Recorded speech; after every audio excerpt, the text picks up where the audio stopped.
I meant this to be a lighthearted talk about my trip abroad. After all, this is my Toastmaster Speech 8, where I have to use visual aids, and what better way to use visual aids than photographs of a trip? And this is a contest about gratitude, and a trip gives a lot to be grateful for. I'm grateful for the seniority that let me save 4 whole weeks of vacation, and also earn the money to make good use of that vacation. I'm grateful to my husband for arranging our hotel rooms, our museum passes, and our tours. And I'm grateful to our house sitter for taking good care of our dog, even when he got sick while we were gone. Then came Friday, and it's news of terror attacks in a city where I had been just weeks before.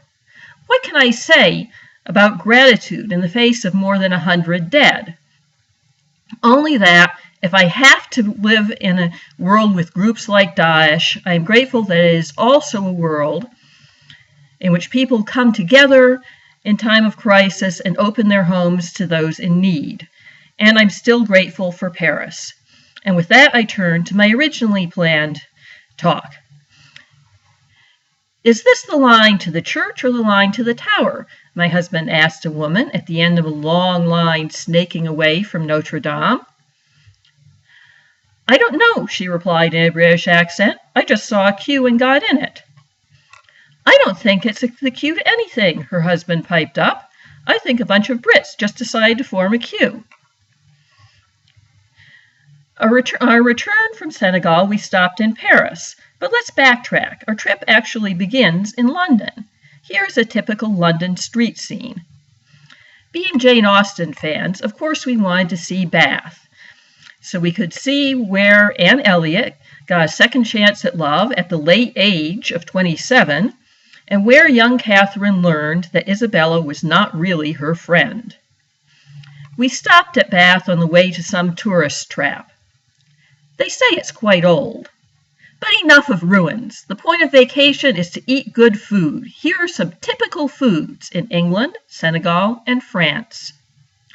My young niece's favorite Senegalese food is crepes with Nutella. When we got to Senegal, we took it slow, grateful for the chance to spend time with my brother and his family, to play Risk with one nephew and niece, to tell another nephew and niece about my family's connection to the Salem witch trials, to sing karaoke with the whole family, and to get to know the family dog. Ow! Of course we had to visit a game park. Wait, let's give those ostriches some privacy. In Dakar, we visited the Monument to the African Renaissance, which was built under the administration of President Wade, stands taller than the Statue of Liberty, and contains within it a museum to the art and achievements of several African countries. But it didn't stop Senegalese voters from throwing the bum out when it came time to re-elect President Wade. Go, Senegalese democracy!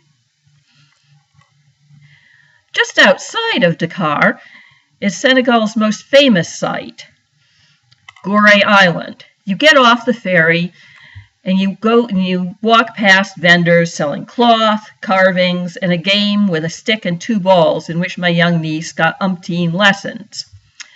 Then you climb the hill to the slave house and the door of no return, through which, it said, slaves took their no-return journey to the west.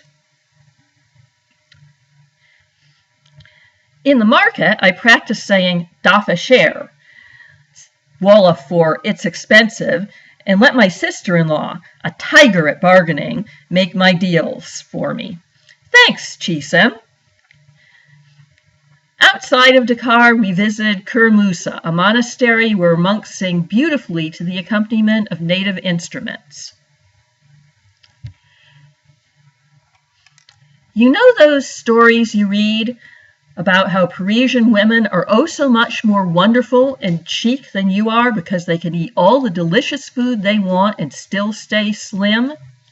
The reason is the stairs in the Paris metro. A return through Paris was full of stairs, but also full of music. Street singers wander the metro. L'amore en pas de bohème, qui n'a jamais connu de loi. Si tu me n'aimes pas, je t'aime, et si je t'aime, prends garde à toi. Okay, they don't really sing opera in the Paris Metro, but close enough. Outside Sacré-Cœur, we got to hear a guitarist's rendition of Sympathy for the Devil and a harpist's rendition of Amazing Grace. If you go to Paris, you won't want to miss the Louvre, and you'll especially want to see the Mona Lisa, which offers an unparalleled opportunity to take photos of tourists holding their cell phones high. But don't stop with the Louvre. Just outside of Paris, you can visit Versailles and see one fountain dance to music and another fountain where deep ones rise out of the ocean to menace a frightened human. From the ruins of Stonehenge to the music of Kermoussa to the gardens of Versailles, I am grateful for our trip abroad, and my dog is grateful to see us home.